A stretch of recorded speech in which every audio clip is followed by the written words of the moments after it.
ये क्या हो गया, परावर्तक सतह। आप समझो क्या होता है, सूर्य के प्रकाश होता है, सूर्य के प्रकाश जो है धरती पर आता है कि नहीं आता है। तो जो आती हुई किरण होता है ना, उसको हम क्या कहेंगे, आपतित किरण कहते हैं। आती हुई किरण को क्या कहेंगे, आपतित किरण कहते हैं। हम क्या समझ रहे थे, प्रकाश के परावर्तन, क्या समझ रहे हैं, इधर लिखवे नहीं किए हैं। प्रकाश का परावर्तन है ना, और उसका नियम की होता है, नियम भी होता है, दो नियम भी होता है, ठीक है।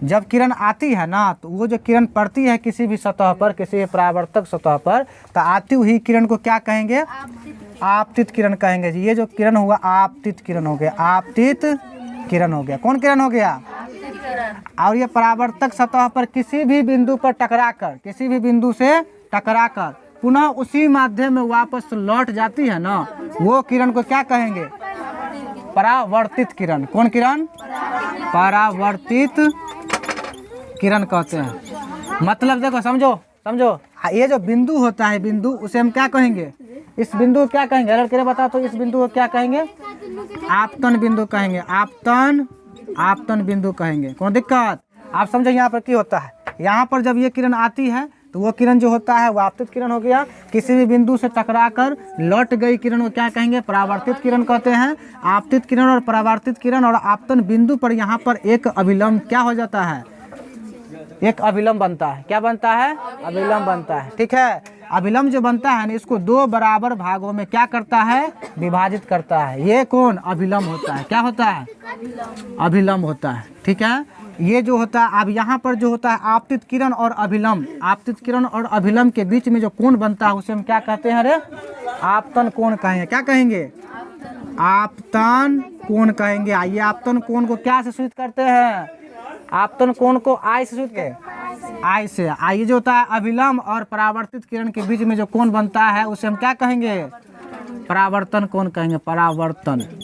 परावर्तन कोण कहते हैं। इसको किस सूचित करते हैं, आर से सूचित करते हैं। समझ में आया कि नहीं। एक बार और देखो, ये हो गया कौन, समतल सतह या परावर्तक सतह हो गया। जब किरण उस पर टकराती है तो आती हुई किरण को आपतित किरण कहेंगे, और किसी बिंदु पर टकरा कर जाती हुई किरण को क्या कहेंगे, परावर्तित किरण कहेंगे। इस बिंदु पर एक अभिलंब खड़ा होता है, जिसको ये इसको क्या करता है, दो बराबर भागों में बांट देता है। ये आपतित किरण और अभिलंब के बीच में ये कोण बनता है जिसे हम आपतन कोण कहेंगे, और परावर्तित किरण और अभिलंब के बीच में जो कोण बनता है उसे हम परावर्तन कोण कहते हैं। इसे हम आर से सूचित करते हैं। नियम की कहता है, प्रकाश के परावर्तन अगर परिभाषा अगर लिखना होगा तो क्या कहेंगे, जब प्रकाश की किरण किसी परावर्तक सतह पर आपतित होती है और पुनः उसी माध्यम में वापस लौट जाती है, इसी घटना को क्या कहेंगे, प्रकाश के परावर्तन कहते हैं। याद हुआ है ना।